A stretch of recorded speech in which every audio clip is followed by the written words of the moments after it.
Did the BBC just lose its credibility, or is this the price of journalistic responsibility?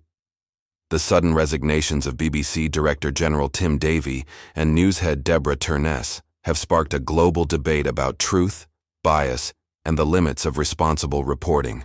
It all began when the BBC aired coverage of Donald Trump's recent speech about the January 6th Capitol riot.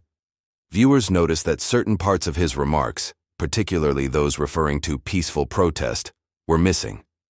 What seemed like a small edit quickly snowballed into one of the most controversial media scandals of the year. Supporters of the BBC insist that the decision was editorial, not political. They argue that including Trump's full remarks without context could mislead audiences, or even fuel renewed unrest. To them, trimming potentially harmful rhetoric wasn't censorship, it was responsible journalism. Their defense is rooted in ethics.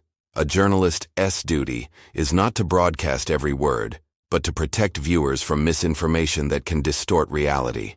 Critics, however, see something far more dangerous.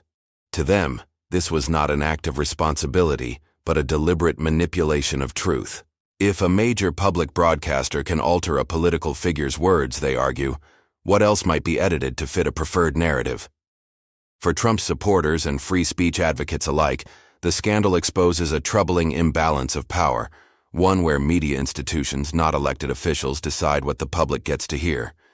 In the end, the BBC edit and resignation scandal raises a deeper question about the nature of truth in modern media. Was the network trying to protect the public or protect itself? As lines blur between journalism and propaganda, the controversy reminds us that every edit has consequences.